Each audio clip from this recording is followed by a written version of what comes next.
Como Criar Seus Filhos, com Gary e Anne Marie Ezo. Olá, meu nome é Gary Ezo. E eu sou Anne Marie Ezo e lhes damos boas-vindas à primeira lição desta série. Nossa primeira lição é sobre como criar uma criança responsável. Nosso plano de aula é demonstrar como criar na criança um senso de responsabilidade pessoal. Como fazer com que seu filho seja responsável sem que você tenha que recorrer a chantagens, a ameaças ou a ter que repetir instruções interminavelmente. E como fazer com que ele assuma a responsabilidade de fazer as tarefas, os deveres ou arrumar a bagunça que deixou na cozinha. E o mais importante, como ajudar seu filho a ter o domínio do próprio coração, de suas transgressões e erros. Temos muito o que conversar nos próximos 45 minutos. Por isso, vamos começar com esta primeira lição essencial. Por favor, abra o seu esboço, fique à vontade e acomode-se, pois voltaremos num instante com os participantes desta aula.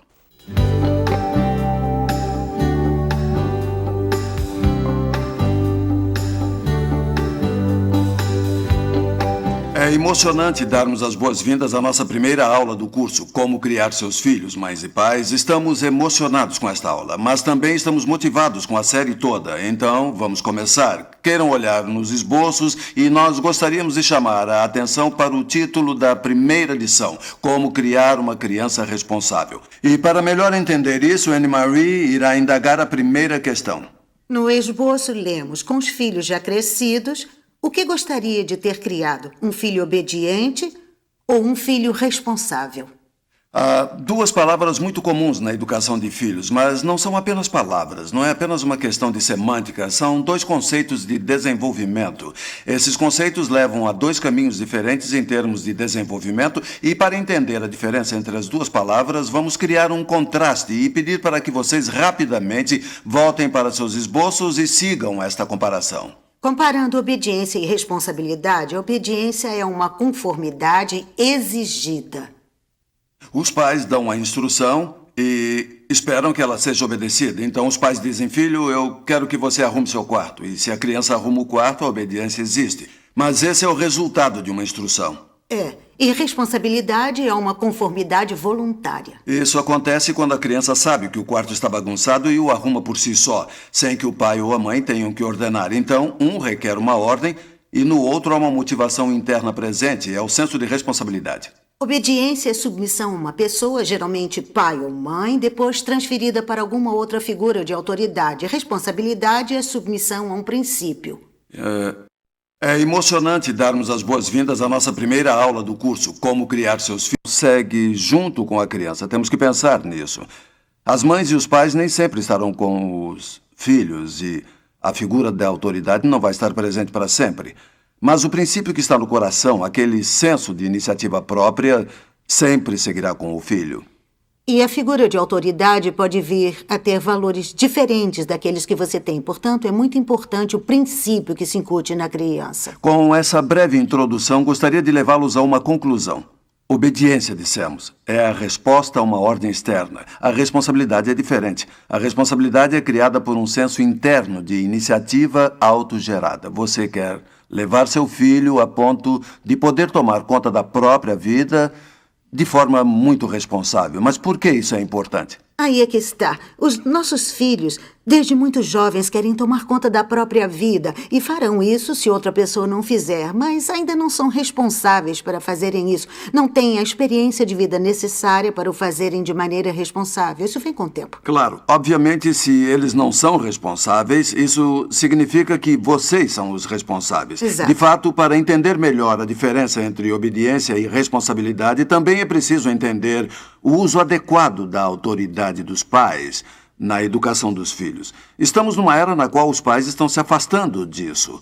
Não há motivos para se afastar da autoridade paterna. Vamos falar sobre isso. Por favor, vejam no esboço C1. A autoridade paterna é um substituto necessário.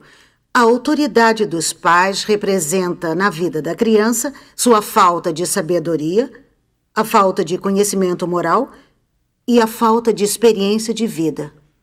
Vamos resumir esse parágrafo. É um parágrafo importante para nós. Então, ela seria um substituto necessário? Exato, porque a criança ainda não tem a sabedoria, Não tem conhecimento de valores morais, não tem a experiência de vida. Então, você age como o substituto até que a criança possa adquirir tudo isso e possa ser responsável por sua própria vida. Faz sentido quando ouvimos, mas com frequência não é o que vivemos. Estamos falando de uma forma bastante branda de um tipo de autoridade imposta que provoca certos resultados que são necessários para proteger a criança. No ponto C2, temos esse preceito que seguimos e ensinamos. Certo. Quando as crianças são pequenas, os pais devem liderá-las por meio de sua autoridade. Com pré-adolescentes e adolescentes, os pais devem liderá-los pela força de sua influência relacional. É tão importante que o jovem entenda isso. Quando vocês estão com os filhos pequenos, Tony, Sean, eu sei que vocês têm um filho pequeno, e os pequeninos ainda não têm um coração repleto de valores estabelecidos, o pequenino não tem a sabedoria do pai e da mãe. Vocês são a sabedoria dessa criança, são a lente através da qual ela enxerga a vida. Vocês orientam a criança através da força da sua liderança, pela força de sua autoridade. Não se afastem disso. Mas à medida que seu filho vai crescendo aos 4, 5, 8, 9, 10 anos de idade, à medida que vão pegando as verdades, os conceitos morais, experiências de vida e sabedoria e vão colocando no coração de seu filho, o seu filho começa a assumir o controle da própria vida, de acordo com uma receita de sabedoria, de acordo com valores e virtudes que você considerou importantes para ele.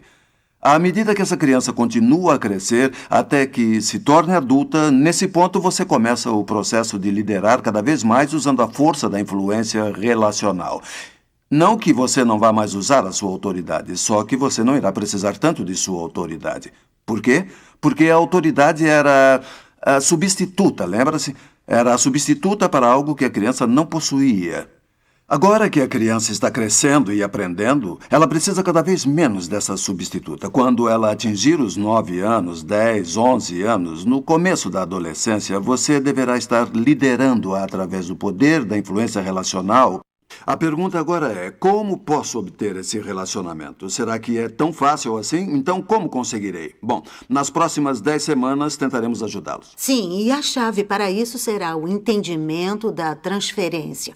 Como pais, devemos saber que nem sempre seremos as figuras de autoridade de maneira imposta, mas vamos transferir para uma relação. Isso fará com que se sintam mais à vontade com a autoridade que precisam usar nos primeiros anos. Eu gostaria de levar essa nossa introdução a uma conclusão. Temos, então, um par de conceitos de desenvolvimento que estão interligados. Temos a obediência, que está ligada à autoridade paterna, e temos a responsabilidade, que está ligada à influência paterna. Quero ter certeza de que entenderam bem. Esses dois conceitos similares seguem de forma paralela, e você quer ir de um deles, básico, que é a obediência ligada à autoridade paterna, para o outro, que é o senso de responsabilidade e a influência dos pais. Porém, há mais com relação a isso, porque a pergunta óbvia agora seria: como é que mudamos da obediência à autoridade paterna para a influência, tornando essa criança responsável? O que faremos? Como isso irá acontecer? Pois a resposta é muito simples. É um processo.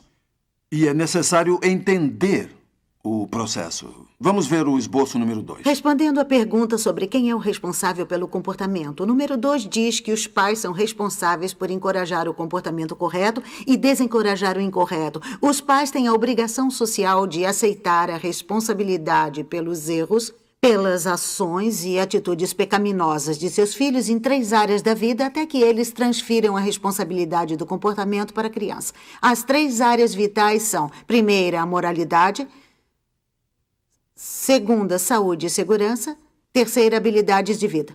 É uma declaração bastante ousada quando dizemos que os pais têm a obrigação social de assumir total responsabilidade pelo que fazem os filhos. Alguns se eximem disso. Mas o que estamos dizendo é que nos primeiros anos os pais têm a obrigação social de fazer isso. Têm a obrigação de responsabilizar-se em orientar seu filho na área da moralidade. Na verdade, a moralidade, a saúde, a segurança e as habilidades de vida são 3 áreas que os pais ensinam todos os dias. São 3 áreas básicas de educação dos filhos para a vida, não é? É com elas que gastará mais seu tempo.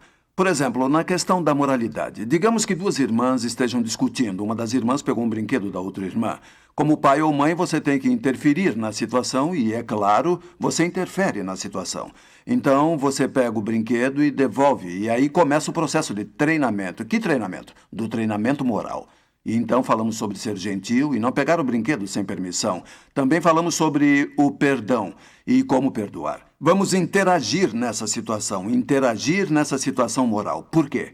Porque elas ainda não possuem conceitos morais, não têm ainda um sentimento sobre a moral. Vocês têm. Vocês representam a visão moral delas até que elas possam ter a própria visão de moralidade. E assim vocês intervêm. Fazemos a mesma coisa com relação à saúde e à segurança. Com certeza não vamos deixar que nosso filho de 3 anos suba na escada que o pai deixou do lado de fora de casa porque estava consertando o telhado. Só porque o pai subiu não quer dizer que o filhinho de 3 anos possa subir. Por quê? Apenas porque ele não tem idade suficiente, ainda não tem capacidade. Fisicamente ainda não consegue subir, seria algo muito perigoso. Então, o motivo pelo qual eu o impeço, embora meu filho Paul queira muito subir na escada, o motivo pelo qual não deixarei é porque vou intervir na vida dele e zelar por sua segurança. É por isso que não deixo que ele fique na chuva, é por isso que o mando escovar os dentes, até mesmo tomar banho, porque é uma questão de saúde e de segurança. Então fazemos isso e, queridas, habilidades de vida também. E ensinamos o básico, como pôr a mesa, fazer a cama e inúmeras coisas, dependendo da idade deles. Então, não apenas estão ensinando, mas são professores.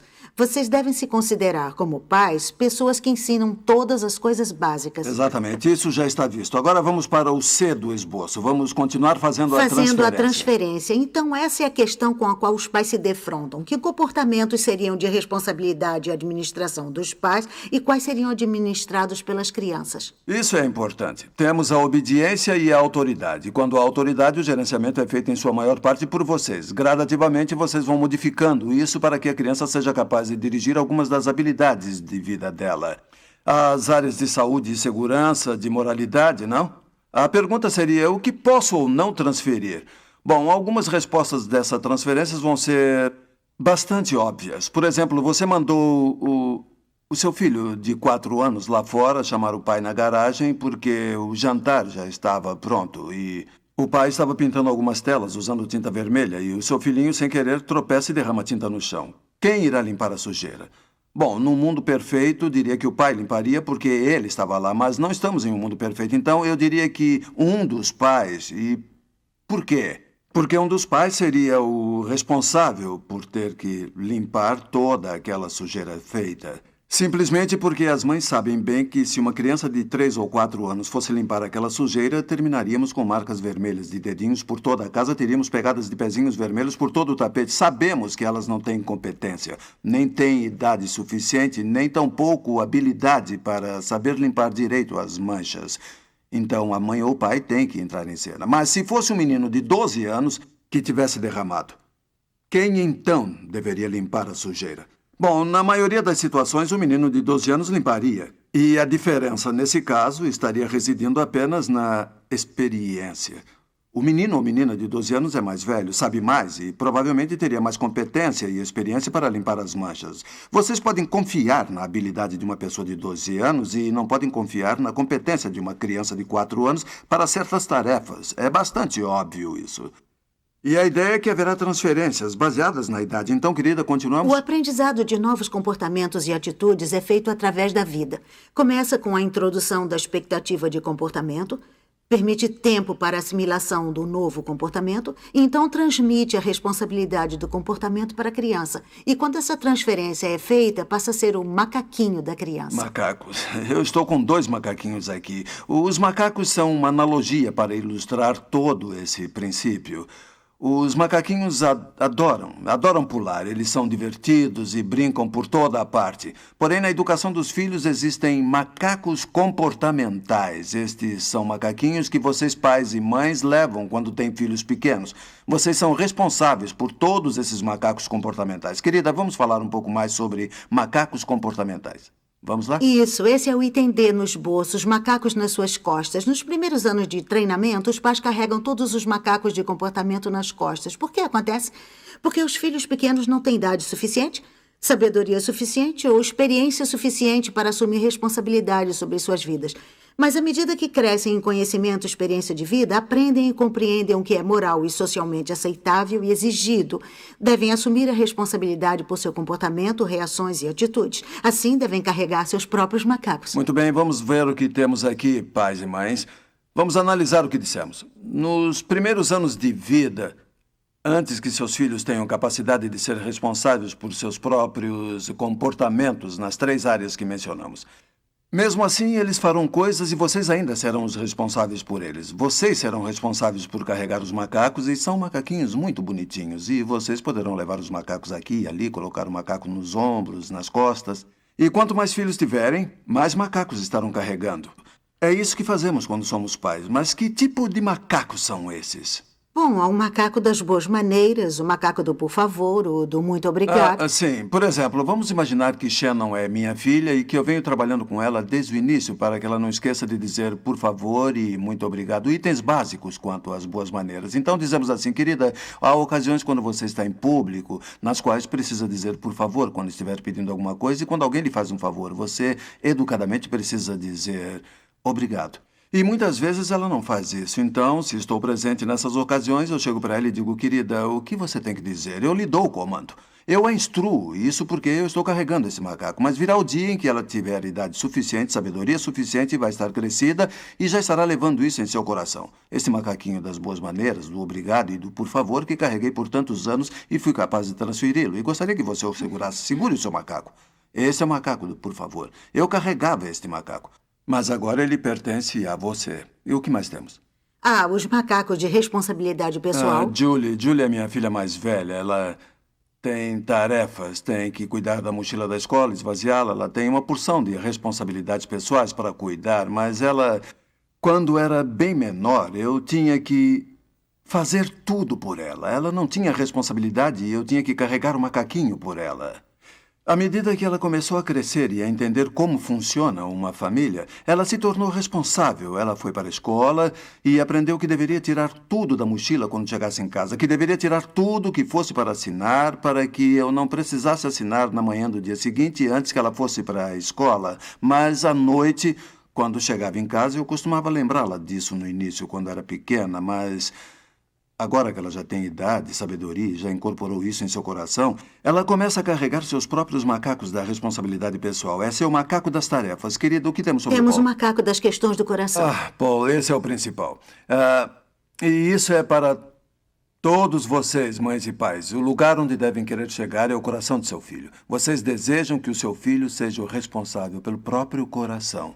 Falamos anteriormente que as crianças querem tomar conta de si mesmas, mas estamos falando aqui de serem donas do próprio coração, de forma responsável, guiadas pelos valores e virtudes que vocês consideraram importantes. Então, eu costumava me sentar com ele e trabalhar as questões morais, trabalhar o coração dele, contando muitas histórias com lições morais, mas ele era novinho e ainda não as tinha interiorizado. Mas à medida que foi crescendo, começou a entender e a avaliar essas histórias. Então fui capaz de pegar esse macaco e aos poucos ir entregando para o meu filho Paul. Agora prestem atenção, pais e mães, acabamos de lhes contar o segredo sobre a educação dos filhos. O objetivo dos pais, o seu objetivo, é livrar-se dos macacos. Eu não estou mais com nenhum macaco, entreguei todos. Isso não é ótimo? Agora já estão cientes do segredo. Querem saber? Acho que podemos encerrar o curso todo aqui. Vocês já sabem de tudo. Só que tem mais um pequeno problema. Querida, qual é o problema? É que os macacos adoram pular. Eles Isso. adoram pular de volta para seu dono original. Na educação de filhos, há macacos de comportamentos que adoram pular da criança para os pais. É a maneira errada. Seu alvo é livrar-se dos macacos e não ficar com eles. E a próxima pergunta é quando e como os macacos pulam. Atenção que são palavras-chave. E quando vocês a anotarem, quero que pensem nelas. Pois não. Quando os pais continuam a instruir e a relembrar a criança como se comportar ou como ser responsável depois que a criança atinge a idade da responsabilidade por uma habilidade, tarefa ou comportamento específico. Assim, a mãe e o pai estão pegando de volta a responsabilidade de um comportamento que não mais lhes pertence. Aí, a criança não tem mais motivação para assumir a responsabilidade pelo comportamento. Este parágrafo é tão importante que vou revisá-lo mais uma vez só para enfatizar as ideias principais. Quando os pais continuam a dar instruções e a relembrar... Shaw, como é que se pede? Nós já falamos sobre isso. Como se pede? Quando os pais continuam a dar instruções e a relembrar, depois que a criança atinge a idade da responsabilidade por uma habilidade. Qual seria essa idade? Eles atingem isso Qual quando seria? têm idade e sabedoria suficientes, quando têm experiência de vida. E você sabe que já transferiu, que ensinou por diversas vezes. Chega o momento da transferência e a Eles já criança entendem. entendeu. Então, se os instruir e relembrar, depois que eles tenham atingido a idade da responsabilidade, o que o pai estaria fazendo seria estar pegando de volta o macaco que não lhe pertence mais. Quando o pegamos de volta, não há motivo para que a criança se torne responsável. Então, vamos dar um exemplo. Vamos pegar a primeira ilustração. O exemplo 1, o pulo do macaco das boas maneiras, está bem? E Shannon será o nosso exemplo. Digamos que ela está com 5 anos e que ela tem idade suficiente, tem sabedoria suficiente e demonstrou que entende as coisas. E então ela chega para mim e diz, papai, me dá um suco de laranja? E eu digo para ela, ora, Shannon, afinal, qual é a resposta comum dos pais? Quais são as palavras mágicas? Já lhe ensinei como é que se diz, como se pede, como se fala, e são respostas tão comuns. E assim que eu digo isso para ela, o macaco dá um salto e vem parar aqui. E ela nem sequer precisa pensar. Precisa? Eu fiz isso por ela. Mas o que você poderia dizer numa situação assim? O que você poderia dizer naquele momento para a criança? Para que o macaco não pulasse de volta para você. Você quer saber? Quer? Diga, por favor. Esta é uma ótima ilustração para ensinar por que Anne-Marie e eu não iremos dar a resposta agora. Sabemos a resposta, mas não vamos dá-la agora. Há um motivo para não fornecermos isso agora. É porque queremos que vocês avaliem plenamente a sensação do que irá acontecer. Se lhes dermos a resposta agora, vocês não vão ter de pensar, não é mesmo? Sabemos que vocês têm idade suficiente, têm sabedoria e estão cheios de experiências de vida. E isso é exatamente o que fazem com seus filhos. Cada vez que pegam um desses macacos, vocês roubam deles o processo de pensamento que é essencial para se tornarem responsáveis. Se Shannon jamais tiver que pensar em dizer obrigado, porque estou sempre dando comando para ela, então por que ela vai se dar ao trabalho de dizer? Eu estou sempre relembrando que ela deve dizer obrigado e assim pego o macaco de volta e o coloco aqui. E na medida em que estou carregando o macaco, ela não precisa carregar o macaco. Querida, o que mais temos aí? Bom, voltando à questão de obediência e responsabilidade, se estão ensinando a seus filhos e lhes dão a resposta, o comando, eles serão obedientes, dirão, por favor, pode me dar um copo de suco? Eu sei o que irá acontecer quando se tem 8, 10, 15 anos. E ainda digo, quanto tempo mais, quantas vezes terei que repetir e continuar nessa mesma questão? Estaríamos indo contra o que defendemos quando estamos tentando ensinar nossos filhos a ter responsabilidades e estamos constantemente lembrando-os do que devem fazer. E também temos aqui um princípio, não é? Temos. Você nunca vai transferir totalmente a responsabilidade se sempre estiver relembrando seu filho pequeno ou adolescente do que é esperado. O que demonstramos foi bem mais simples. Falamos de um simples muito obrigado e de um simples por favor. Agora vamos adiante porque afinal são macacos bonitinhos e você pode acumular muitos deles ao longo do caminho. Mas você não pode se esquecer que os macacos crescem e se tornam pequenos gorilas. Então vamos dar um exemplo de uma criança de 7 anos. Digamos que é um menino que está no quarto. Tony, pode segurar o seu gorila? E como está chovendo lá fora, ele está brincando no quarto e tira todos os brinquedos. Mas quando o sol sai, Tony resolve ir lá para fora brincar. Então Tony vai para fora e, passando pela cozinha, encontra-se com a mãe que lhe pergunta, filho, onde é que você vai? E Tony diz, vou brincar, mamãe. De forma impressionante, ela fala provavelmente como eu mesmo faria ou vocês fariam e diz, espere aí, Tony, eu sei que você estava no quarto, você arrumou tudo direitinho? Estava com todos os legos, arrumou tudo? Você havia pegado todos os livros de colorir, os lápis de cor, o material de escola, então você guardou tudo na estante? E deu comida para o seu peixe? Você só pode sair depois que der comida para o seu peixe, hein? E olhem só quem está com todos os macacos. Quem teve que pensar em tudo? Foi a mãe, certo? Sabe do que precisam? Porque esses macacos estão prontos para pular de volta para vocês rapidamente. Vocês precisam de um repelente para macacos. É disso que precisam, repelente para macacos. E há uma frase-chave do repelente para macacos. Leia, querida. No esboço, vocês leem a frase repelente para macacos. Você tem a liberdade de fazer isso? Essa é a frase-chave do repelente para macacos. Eu não me canso de enfatizar isso, pais e mães. Na educação, em desenvolvimento, as palavras têm valor. O vocabulário é essencialmente importante para o desenvolvimento de conceitos na mente e no coração de seus filhos. Sem a palavra certa, muitos conceitos são perdidos e jamais encontrados durante a vida. Esta é uma frase de desenvolvimento muito importante. Você tem a liberdade de fazer isso? Ela carrega em si um peso no sentido da responsabilidade pessoal. A maneira que funciona é assim. Tony estava brincando no quarto dele, o sol volta a sair e ele resolve sair também, porque quer ir brincar lá fora. Então Tony passa pela cozinha e a mãe pergunta onde ele está indo. Ele responde que está indo brincar lá fora. E a única coisa que a mãe precisa dizer naquele momento é: então, Tony, você tem a liberdade para ir para fora? E essa é uma frase poderosa, porque em primeiro lugar, nenhum macaco pulou de volta.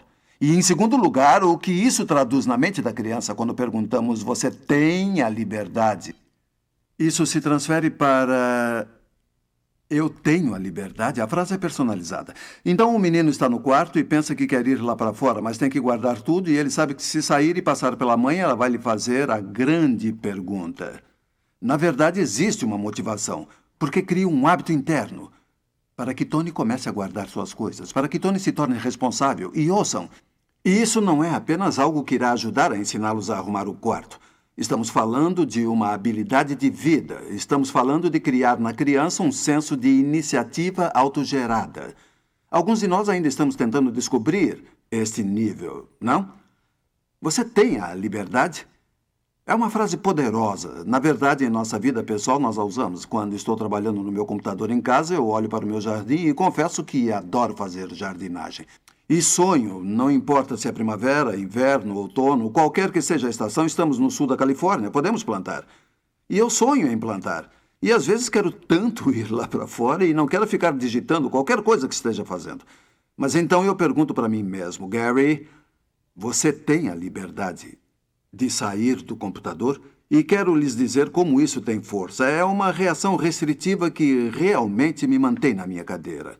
Imaginem como é melhor quando criam esse hábito quando pequenos ainda, e eles se tornam, a partir daí, responsáveis pelas próprias ações sozinhos. E então, querida, há mais alguma coisa sobre isso? Não, só que as crianças saberão e entenderão o conceito. Você pode pensar: não sei se meu filho vai entender. Eles certamente entendem o que você quer dizer. Nós tivemos pais que, após um treinamento parcial, foram para casa e resolveram experimentar com os filhos. Temos o caso de uma mãe que estava em um acampamento, numa cabana onde costumam acampar, e ela perguntou ao filho de 12 anos que estava se preparando para fazer outra atividade, quando a mãe lhe disse: tem liberdade? E o menino de 12 anos olhou para ela timidamente e perguntou: o que quer dizer? E ela disse: o que acha? Então ele disse: bom, eu coloquei meu saco de dormir como devia, coloquei roupa suja no saco e fiz as outras coisas. Ele sabia exatamente o que era exigido, como seus filhos. Eles sabem. Vocês os instruíram o suficiente e por isso eles sabem. Então é só devolver o macaco para eles. O mais importante que devem entender é que quando usam o "você tem a liberdade", o macaco não está pulando de volta, porque quando o macaco pula de volta, você simplesmente não tem mais a liberdade de pegar esses macacos. Porque quando os macacos pulam de volta, não se precisa pensar. Mas ao usar "você tem a liberdade", ele é forçado a usar a categoria do pensamento. Uma infraestrutura de pensamento é criada que o levará a uma resposta correta. Agora, vamos ver nesse ponto de nossa aula.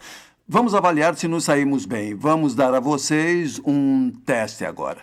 Olha, estamos numa sala de aula e prova. esta é a prova que se tem que fazer. Vamos ver se aprenderam bem. Eu vou criar uma cena.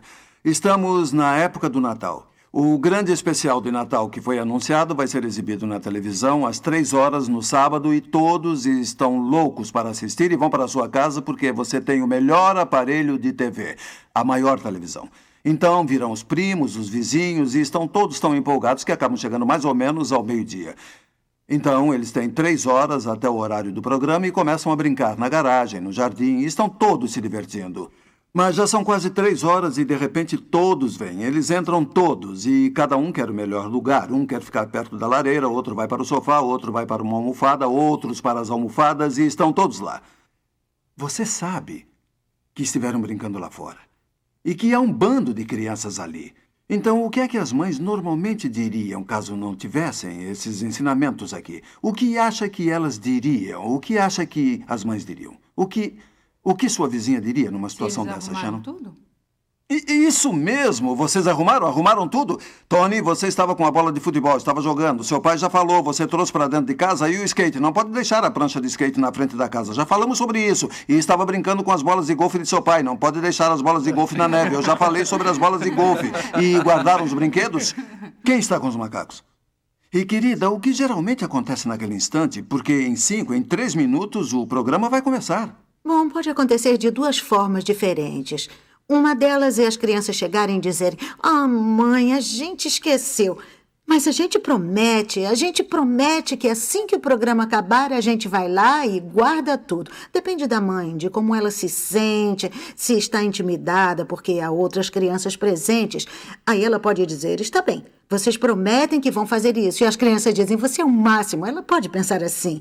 Não, eu frequento aulas de educação de filhos e sabe que eles têm que ser responsáveis e pode agir assim. Não, vocês sabem o que têm que fazer. Mas, infelizmente, as crianças não frequentam o curso e não atingiram o mesmo nível que você. Elas dizem: "Ah, mãe, isso não é justo. A gente vai perder o programa." E as coisas tendem a piorar. E aí, a realidade da situação é que lembramos de quando éramos crianças. E quando o programa terminar, sua irmã vai chegar para pegar os seus sobrinhos, os vizinhos vão dizer: "Ah, está na hora de ir embora." E seus filhos vão ficar com tudo para guardar. E você vai ter que ouvir a história triste deles de como isso é injusto e há uma maneira bem melhor. Claro que há uma maneira melhor. E é aí que entra o nosso teste. As crianças chegam todas e se preparam para sentar. Estão todas com seus próprios macacos. E qual seria a coisa que deveria perguntar àquelas crianças? Alguém pode me dizer o que acham? Vamos lá, a classe pode me dizer? Vamos lá, classe. Classe? Vocês têm a É liberdade? exatamente isso. Número 1, os macacos não pulam. Número 2, não há culpa. Não há culpa colocada em você. Eles não podem colocar a culpa em você. As crianças começam a assumir a responsabilidade. E não seria ótimo se 10 minutos antes do programa o seu filho chegasse e dissesse: "Olha só, a gente vai entrar. Não temos a liberdade de assistir aquele programa até guardarmos tudo." Nós dizemos que é exatamente o que vai acontecer. Seus filhos irão possuir esse tipo de iniciativa, mas não apenas eles mesmos, mas eles começarão a ter uma influência sobre os colegas com relação a esse tipo de iniciativa. Porque eles sabem que não querem ficar tendo de fazer tudo sozinhos. E então isso irá acontecer. E essa é a boa nova, pois passaram no teste. Mas há uma coisa com a qual vocês têm que ter muito cuidado. Eles continuam crescendo, não é mesmo? Com certeza. Eles crescem, olhem só. Nós temos um de 7 anos, temos outro gorila de 10 anos, vão ficando mais peludos e vão crescendo, vão crescendo. Então vamos prosseguir para o que vem agora em nosso esboço: a transferência da responsabilidade dos problemas do coração. Vamos apresentar o que chamamos de tempo de reflexão. Eu sei que muitos de vocês já vivenciaram a experiência de ter de ficar quietos de castigo e é um método que questiono se é totalmente válido. Eu, pessoalmente, não entendo por que chegam para uma menina de 3 anos e dizem: "Querida, você acaba de quebrar a cabeça de sua amiga e por isso nós queremos que fique sentada durante 5 minutos pensando no que acaba de fazer." Na verdade, nesse tempo, o que uma menina de 3 anos irá pensar? Em que irá pensar? Ela vai chegar e pensar: "Ah, o que foi que eu fiz? Será que há algum tipo de perdão nessa terra para mim?"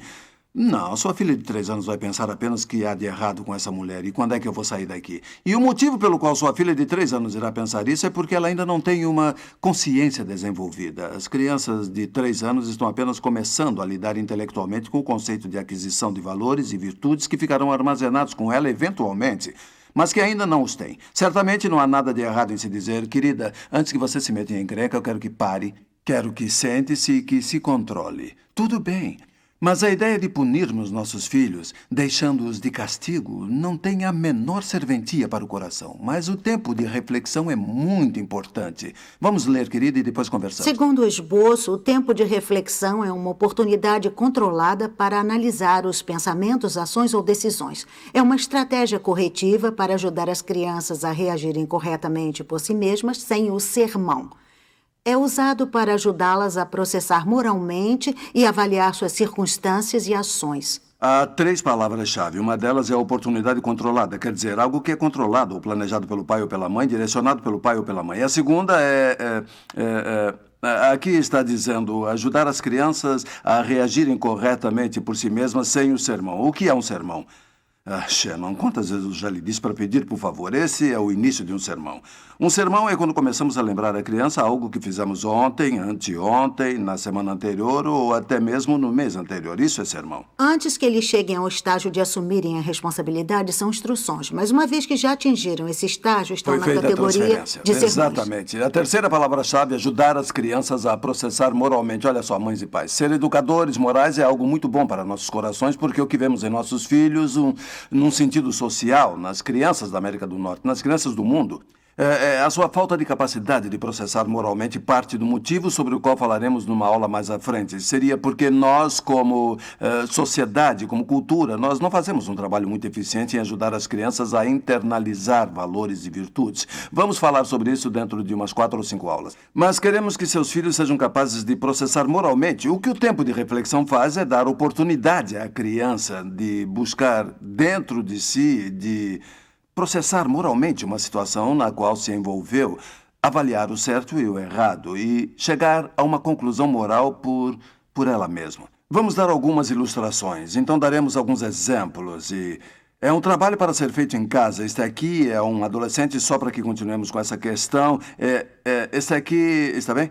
São os adolescentes Limei. Você pode segurar isso aqui? Toma. Esse é o gorila, o nosso gorila. Acho que é maior do que ela. Isso mesmo. Suponham que vocês são adolescentes e têm esses gorilas. Vocês não me surpreendem se algumas mães parecem cansadas às 9 horas da manhã, com todos esses macacos e gorilas. Querida, o exemplo número 1 é um dever de casa, uma história verdadeira.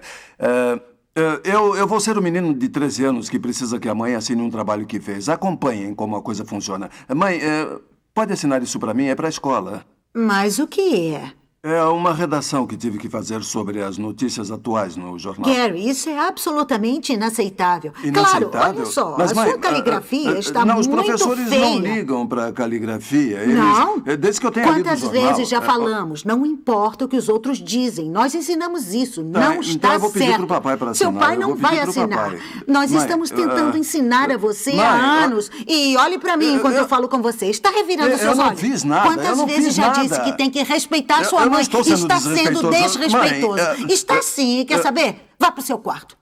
Pro meu quarto? Mãe, você está me botando de castigo? Eu acho que seria Não, melhor. olha só a minha Escute, idade. acho melhor ir para o seu quarto. E quer saber? Acho que devia procurar no livro das virtudes o que diz sobre Eu nem sei o que preguiça. fiz errado. Você não Eu sabe. só queria que você assinasse então, o meu vou lhe dizer trabalho, o que fez só de isso. errado. Em primeiro lugar, esta sua redação reflete uma total preguiça porque você não teve cuidado com sua caligrafia. Depois você revirou seus olhos enquanto eu falava. E olhe para mim enquanto eu falo com você. E também está me interrompendo enquanto falo. E acho que você precisa pensar a respeito disso tudo. E depois, quando tiver pensado, quero que volte e peça desculpas porque me aborreceu muito. E terá que refazer esse trabalho.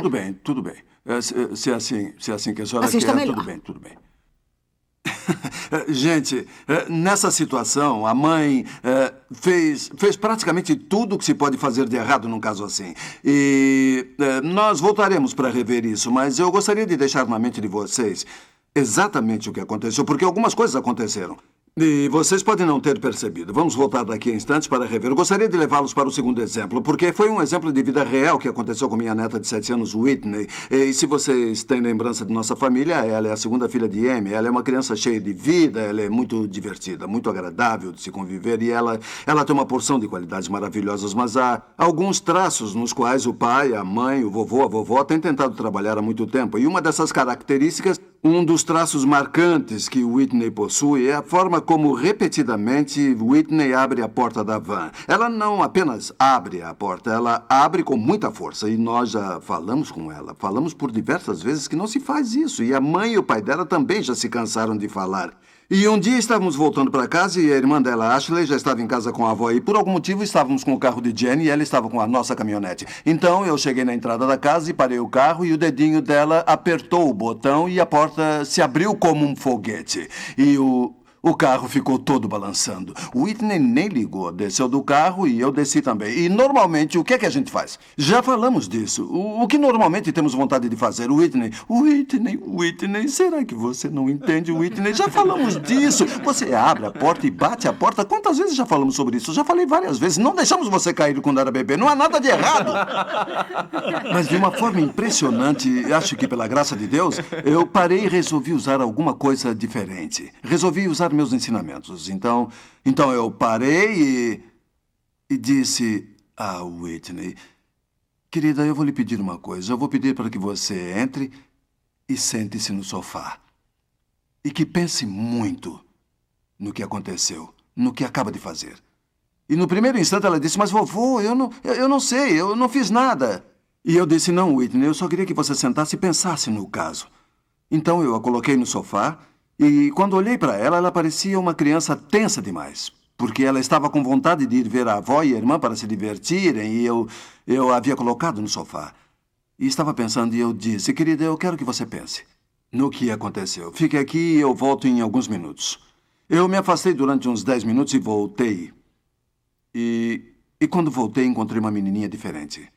Eu perguntei: Whitney, pode me dizer ao vovô o que aconteceu?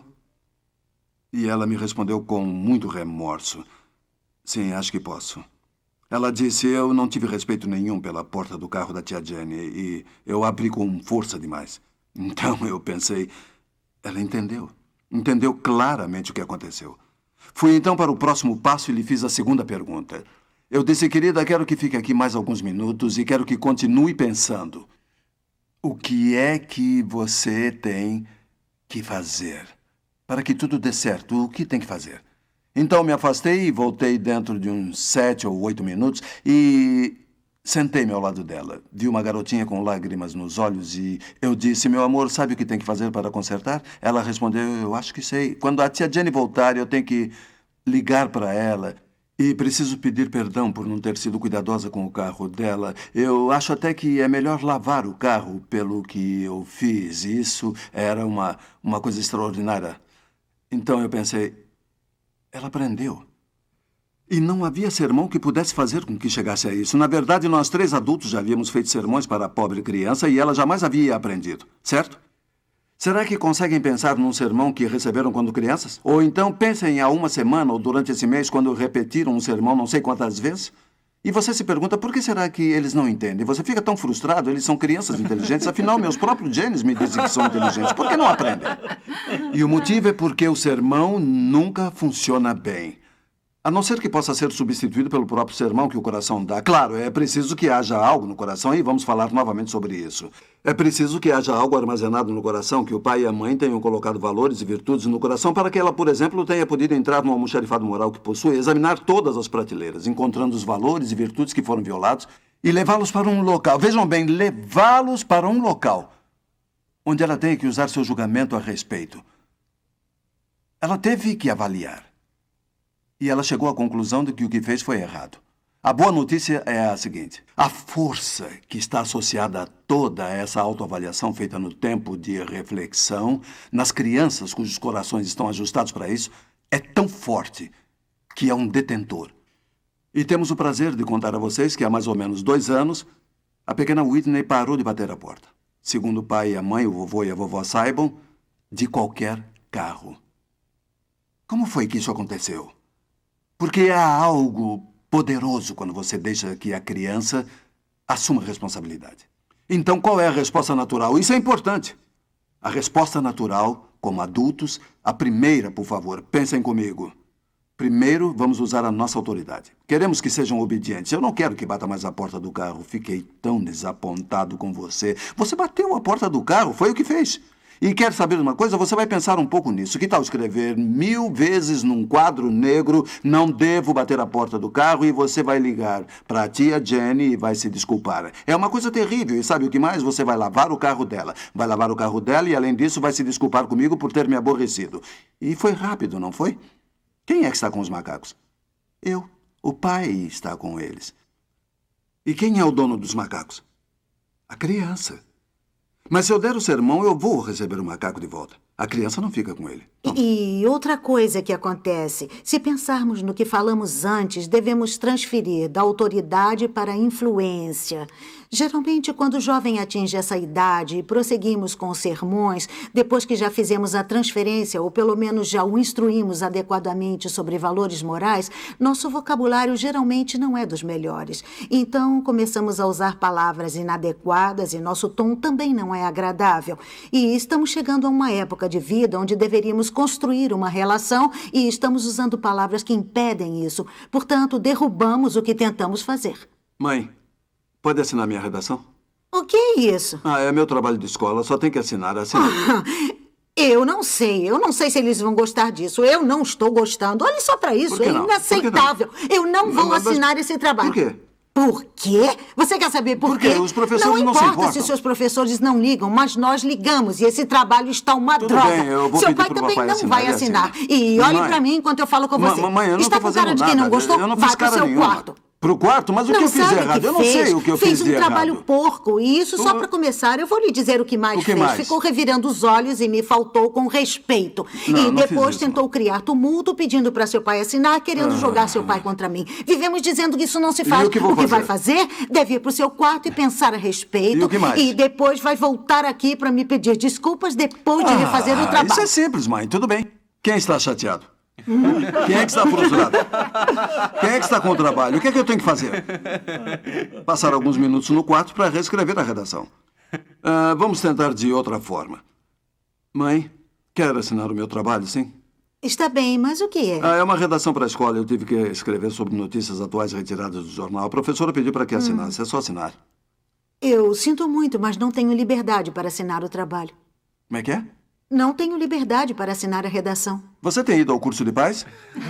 O que quer dizer quando não tem liberdade para assinar? O que há de Olha errado? Por só, que não pode assinar? Eu acho que seria uma boa ideia se fosse para o seu quarto por alguns momentos para pensar por que não tenho a liberdade para assinar essa redação. Viram só? Não há macacos. Sem macacos. Eles não pulam de volta para a mãe. Eu não os estou devolvendo para ela. Ela me fez pensar e sabe o que irá acontecer? Vai haver uma responsabilidade. E uma vez que vocês comecem isso, quando começam isso, a responsabilidade do coração irá começar e eles vão começar a traduzir para isso é aceitável. Eu tenho a liberdade para que minha mãe assine a redação. Tudo isso é tão simples e, no entanto, é tão profundo na vida das crianças. Exato. Quando você as faz pensar, na verdade, há duas perguntas que podem ser feitas. O que você fez e o que deve fazer para corrigir isso? Porque ao mandá-las para o quarto, elas podem pensar, mas os pensamentos podem não ser construtivos. E outro aspecto que também é importante entender, porque os primeiros anos de obediência são tão importantes porque não se atingiu um certo nível de obediência. Uma criança pode não ir para o quarto dela quando você a manda para lá por causa da idade. Querida, só mais duas coisas para fecharmos isso. A primeira é o que as crianças realmente ouvem quando fazemos um sermão. Você pode falar a respeito disso? Claro, e para ser franca, estou com uma carta que demonstra claramente como as crianças ouvem o sermão. Foi enviada por alguém que nos permitiu apresentá-la a outros grupos. Ela esteve aqui conosco. Nossa filha tinha 5 anos, em geral é uma menininha doce. Se comportou mal e fomos até o seu quarto para conversar a respeito. Sem me dar conta, eu estava fazendo um sermão, achando que estava acrescentando algo para o almoxarifado moral dela. E, na verdade, estava fazendo o sermão, mostrando isso e aquilo sobre as ações dela. Ela não tem a característica da ironia, por isso o que aconteceu em seguida não passou de um aviso sobre um mau hábito que ela havia adquirido. Eu notei que ela estava se balançando e que tinha um olhar distraído, então eu perguntei, o que foi que acabei de dizer para você? E ela respondeu com uma carinha esquisita, blá, blá, blá. Eu não sabia se devia rir ou chorar, mas me dei conta de que devia parar naquele instante. E agora, sempre que me pego começando a querer fazer um sermão, me lembro da história do blá, blá, blá, e ela me faz parar na hora. É apenas uma criança, mas acho que seja representativo do que muitas crianças sentem, ou pelo menos do que elas sentem, quando ouvem o mesmo sermão repetidamente da forma quantas vezes vou ter que lhe dizer. Quantas vezes vai ter que fazer o sermão dizendo para elas? Quantas vezes vai ter que dizer para elas? É simples. Finalmente, gostaríamos de concluir o assunto. Que tal levar isso para casa? Queremos que levem isso para casa, compartilhem com seus filhos, reúnam todos ao redor da mesa amanhã e compartilhem o que aprenderam. Mas há uma forma através da qual podem demonstrar isso? E a resposta é sim. Vocês podem demonstrar. Querida, vamos agora às conclusões. O que foi que aconteceu quando falamos a respeito disso com eles? Uma vez estava com 2 netas, Caitlin e Kara, de 5 e 4 anos, e resolvi então experimentar com elas para ver se entendiam o conceito. Então pedi que sentassem, peguei 2 macaquinhos e comecei a ensinar. Resolvi começar com Caitlin, que tem 5 anos, e disse: Caitlin, desde que você é pequenininha, seu pai e sua mãe vêm ensinando você a dizer por favor para pedir alguma coisa. Esse é o macaco do por favor. Você já tem 5 anos e sabe de uma coisa? Seu pai e sua mãe não precisam mais cuidar do macaco do por favor. Agora ele é seu. Eu vou lhe mostrar como os pais e mães devem dar os macacos para os seus filhos. E vamos fazer a brincadeira do faz de conta. Você faz de conta que me pede um copo de suco, pede da maneira correta e eu vou lhe mostrar como esse macaco será seu. Perguntei se ela havia entendido. Ela sentiu com a cabeça e disse: vovó, por favor, me dê um copo de suco. E eu disse: claro que sim, muito bem. E coloquei o macaco no colo dela. Ela ficou tão contente porque havia feito tudo certo e Kara estava sentada esperando. Ela é 11 meses mais nova do que a irmã Caitlin e logo me disse: eu também. E quando perguntou, eu respondi: é a sua vez agora, Kara. Eu disse: Kara, seu pai e sua mãe vêm ensinando a você desde que era pequenininha. Quando alguém lhe dá alguma coisa, o que você diz? Ela respondeu: obrigada. E eu disse: isso mesmo, esse é o macaco do obrigado. E vamos fingir que a vovó lhe dá um copo de suco e você deve se comportar da maneira certa. Perguntei: entendeu? E ela disse que sim. E ela disse: vovó... desculpem, eu lhe dei o copo de suco. Ela disse: obrigada, vovó. E eu disse: muito bem, querida. Quer saber? Esse macaco não pertence mais a mim, nem a seu pai ou sua mãe. Este macaco agora é seu. Muito bem, então pensei, como é que eu vou mostrar para elas que poderia pegar o macaco de novo? Então disse para elas: olha só, sabem qual é o problema? Os vovôs, as vovós, os pais e as mães têm um mau hábito de querer os macacos de volta e vou mostrar como acontece. E comecei com a Caitlin dizendo: Caitlin, vamos fingir, só que dessa vez você pede o suco e não pede por favor, entendeu? E ela disse que sim. Então, ela me pediu: vovó, pode me dar um copo de suco? Eu falei: Caitlin, você sabe como deve pedir. E peguei um macaco e ela olhou para mim: mas vovó, você falou para eu não dizer por favor. E eu disse: tudo bem, Caitlin, estamos fingindo. E sabe, assim que a vovó disse que você deveria saber como pedir, ela pegou o macaco de volta e perguntei: quem é a dona do macaco? Ela disse: sou eu. E eu disse: isso mesmo, ele não é meu. E fiz a mesma coisa com Kara com relação ao obrigado e as mandei para casa.